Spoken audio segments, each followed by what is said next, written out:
Bom dia, boa tarde, boa noite. A gente vai iniciar aqui a apresentação do nosso TCC de aplicação dos antidepressivos tricíclicos na enxaqueca, uma revisão sistemática. A gente tem como orientador o professor Juarez Lobo Bessa.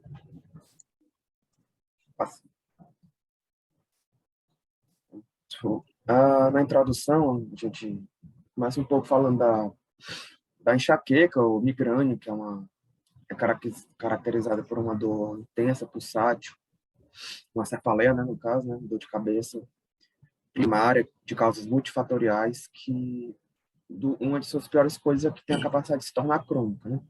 Então, se torna uma condição limitante que afeta a vida de muitas pessoas, diminuindo seu bem-estar social, em trabalho, em estudos. Se torna um problema bem que pode ter complicações maiores. A enxaqueca, ela tem a definição da Classificação Internacional das Cefaleias, de 2019, que ela é um tipo primário incapacitante que apresenta a terceira causa principal de incapacidade, tanto em homens como mulheres. Então, como eu estava falando, é algo incapacitante que vai prejudicar a vida de quem é acometido por essa condição. A gente tem no Brasil, segundo o nosso Ministério da Saúde, que cerca de 15% da população sofre de enxaqueca. Então, é uma quantidade, vista assim, um valor absoluto muito alto, que afeta muito a qualidade de vida das pessoas, as atividades diárias. Isso leva a complicações, né? Uma sobrecarga do sistema de saúde, uma perca do dia de trabalho, de estudo, ou de prazeres, próprio descanso da pessoa. É uma condição que ela incapacita a pessoa por ter um envolvimento ser agravada por luminosidade, por barulho, ingestão de cafeína, por exemplo. E a pessoa também tem associação com o distúrbio do sono. Então, está um envolvimento de muitas complicações de agravamento que atrapalham o bem-estar da pessoa acometida. Ela vai se manifestar a enxaqueca se manifesta por uma dor unilateral, geralmente pulsátil, pode ir de moderado a severo, que está muito associado a náuseas e vômitos. Tem, como eu disse, problema com luz e sons, fotofobia, fonofobia. Pode também chegar a ter a sensibilidade com odores. E pode durar até de poucas horas a 3 dias. Né? Pode ser bem grave a situação. Aí ela se classifica em 3 principais tipos, que é a migrânia sem aura, a migrânia com aura e a migrânia crônica. Aí dentro dele tem envolvimento de outros tipos. A migrânia sem aura, que vai ser caracterizada por sintomas associados a náuseas, vômitos.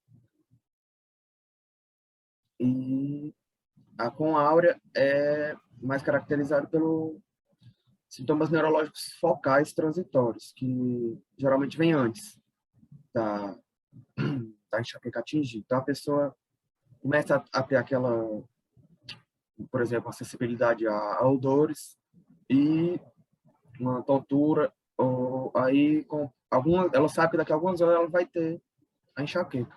Essa hora, esse fator que vem antes da enxaqueca. Com áurea, no caso. Aí, e na enxaqueca crônica, é a pessoa que vai ter essas crises pelo menos 15 dias por mês. Com pelo menos 8 dias em que as dores de cabeça estão associadas a esses sintomas citados. Aí, como eu já disse, né, um fato para o paciente que está atingido, que vai ter muita repercussão física, social no trabalho. Aí, falando um pouco da questão de fisiopatologia, vai ter envolvimento neurológico, né, envolvimento do cérebro, junto com o envolvimento vascular. Vai participar o sistema trigêmeo vascular e no córtex cerebral. A via do trigêmeo, ela vai transmitir informações de dor para as meninges, para as grandes artérias também. O cérebro recebe informações desse local e cai dessa via. E com a pulsação, com condições que aumentem fatores inflamatórios, moléculas pró-inflamatórias, que vai estar envolvendo como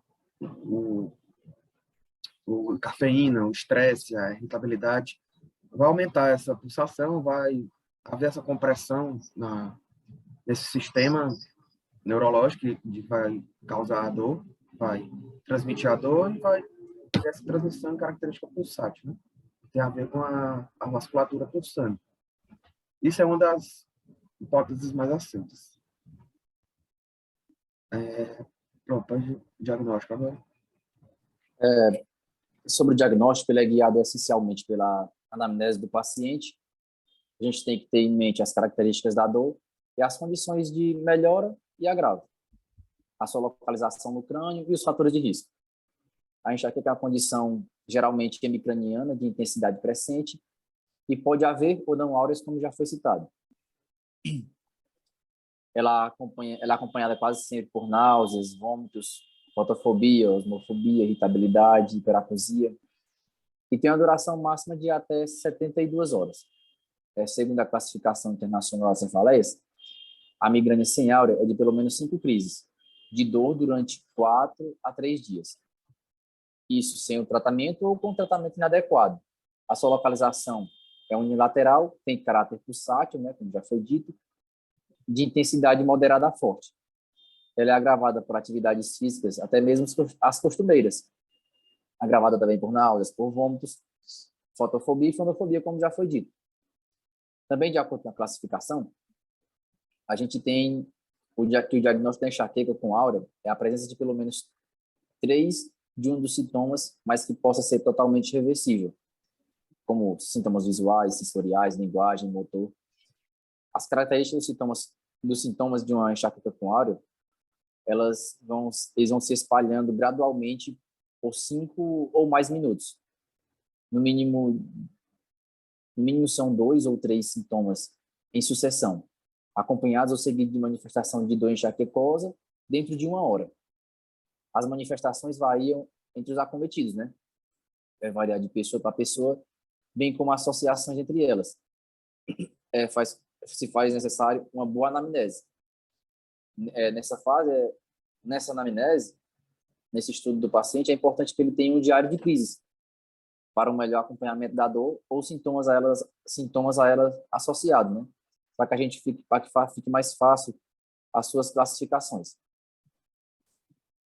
Com relação aos antidepressivos tricíclicos, eles são um medicamento de manejo para o transtorno depressivo maior e eles se destacam no seu uso off-label para o tratamento do transtorno antidepressivo.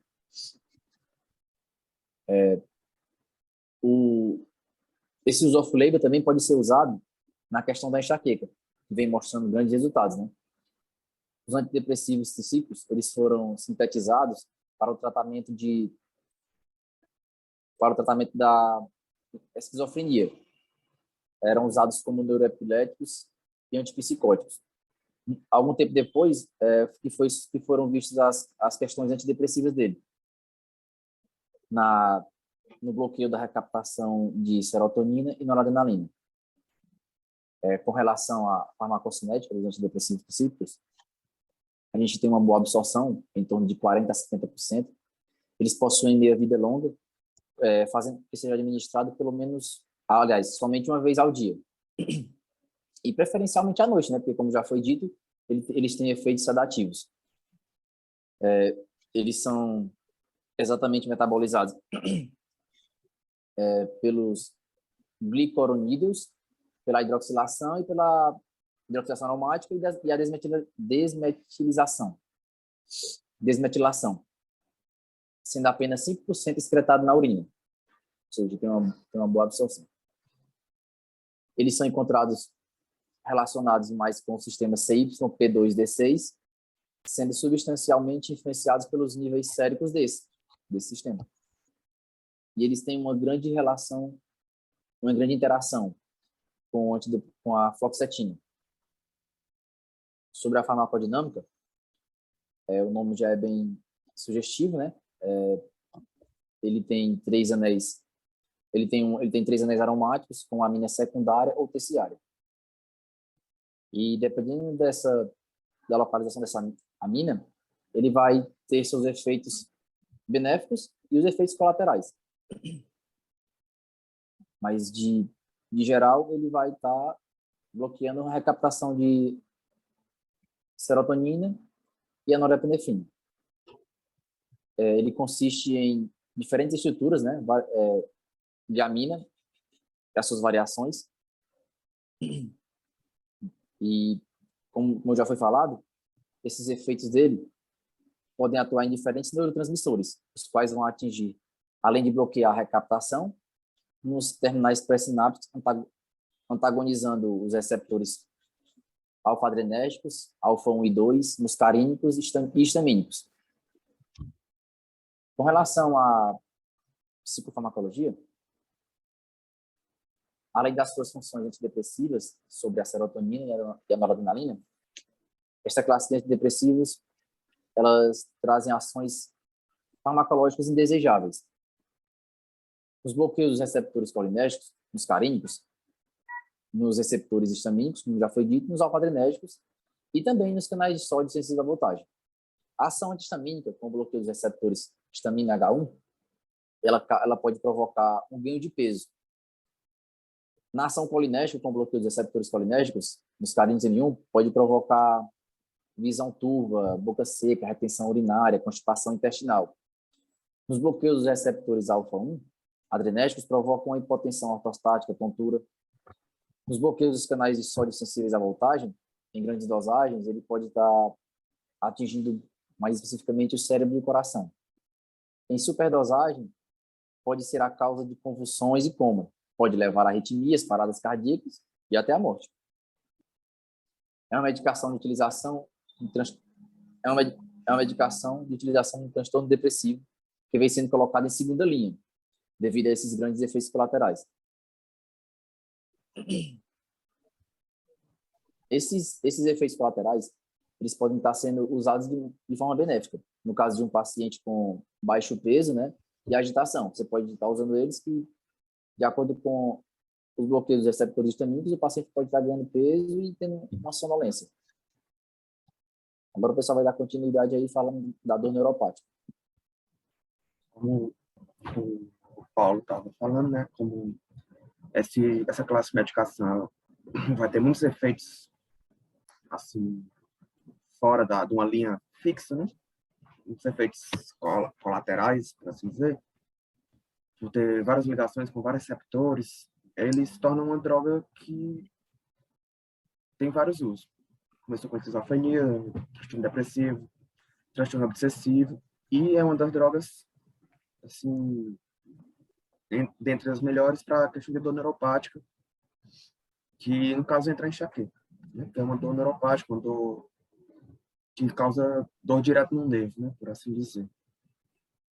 E, como eu estava dizendo da enxaqueca, a dor neuropática tem uma característica bem semelhante, né? Que é a condição incapacitante, ela pode ser crônica, ela atrapalha a relação social, de trabalho, de estudo, ela é envolvida por estresse, por uso de cafeína.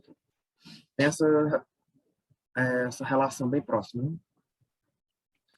E como na enxaqueca crônica, na dor neuropática, o antidepressivo triciclo ele vai ter essa ação boa para essas coisas, para esses dois casos, dor neuropática e, no caso, a enxaqueca. A amitriptilina, por exemplo, das principais do antidepressivo triciclo, ela é usada em dose, em média, de 25 a 50 mg por dia, paciente que está com essa dor neuropática, no caso a enxaqueca. Inicia com 10 mg por dia, inicia em dose baixa, e vai aumentando de acordo com a aceitação do paciente, né? Mas, como o Paulo diz, é uma droga com muitos efeitos colaterais. A gente vê o termo efeito colateral como algo ruim, mas o efeito colateral dela pode ser algo benéfico, no caso, né, de engordar do paciente que está precisando engordar ou dormir, né? Questão sedativa. E é isso aí.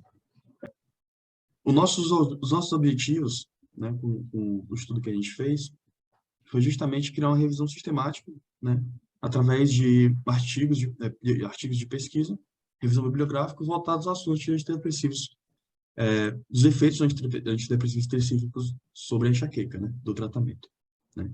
Então, a gente utilizou estudos epidemiológicos, a gente se baseou também na fisiopatologia para entender como é que funciona o mecanismo da enxaqueca, né, as teorias que são mais aceitas no distúrbio, né, e também a gente atualizar, a gente criar de certa forma, uma atualização sobre o método diagnóstico, o tratamento, procurar novas referências, ver se teve alguma alteração com relação a, a esse tema, né? E a gente justamente fez análise da eficácia do antidepressivo tricíclico no tratamento da enxaqueca crônica, né? Exatamente foi esse o objetivo, né? E bem, o método que a gente fez foi uma revisão sistêmica, né? E aí a gente fez a bibliografia e a seleção de artigos, né? No caso da bibliografia, a gente se baseou na fisiopatologia da enxaqueca, tá? A gente pesquisou fatores de risco, efeitos adversos, efeitos dos antidepressivos tricíclicos, a cefaleia enxaquecosa, os sintomas associados, e a gente pegou justamente no período de março a junho de 2022, certo? E bem, os dados que a gente conseguiu coletar no total, certo? Tanto no PubMed quanto no Lilacs, né? Foi 1.875. E no caso do Cielo e o Medline, a gente encontrou só 91 artigos relacionados ao tema, certo? E bem, falando agora dos critérios de exclusão, certo? Então, a gente excluiu qualquer artigo que falasse de cefaleias não tensionais ou não enxaquecosas, tratamentos que não envolvessem antidepressivos tricíclicos, que no caso seria, por exemplo, um tratamento com beta-bloqueador. A gente excluiu esses artigos, né, essa referência. Artigos anteriores ao ano de 2012 ou duplicados, certo? E aí, no total, após toda a exclusão, todo o processo de selecionar a nossa referência, a gente encontrou somente 8, né, no total. E aqui está, no caso, como a gente fez, né, no caso, a gente usou como escritor nos bancos de dados a antidepressivo tricíclico, migrania e o tratamento, certo? Tivemos 3 descritores, né? E bem, a gente, como eu tinha comentado anteriormente, a gente encontrou 8 trabalhos no total, certo? Falando na consideração final, nas considerações finais, a gente buscou a bibliografia para analisar a eficácia dos tratamentos, do tratamento da enxaqueca crônica, né? E a gente concluiu que, de fato, o antidepressivo tricíclico ele se mostrou mais eficaz em relação aos outros tipos de tratamento, né? E também da prevenção, não somente do tratamento. Ele se mostrou mais eficaz, inclusive, como em relação aos inibidores seletivos de captação de serotonina, né? Como o João Marcelo e o Paulo falaram, João Marcelo não, desculpa, o João Marcos e o Paulo falaram, existem efeitos adversos que eles são mais tóxicos que os outros, os antidepressivos inibidores de recaptação de serotonina, mas eles se tornam mais eficazes com o passar do tempo, certo? E aqui é a nossa referência, no caso.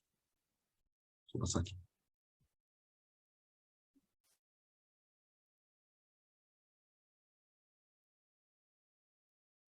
E é isso.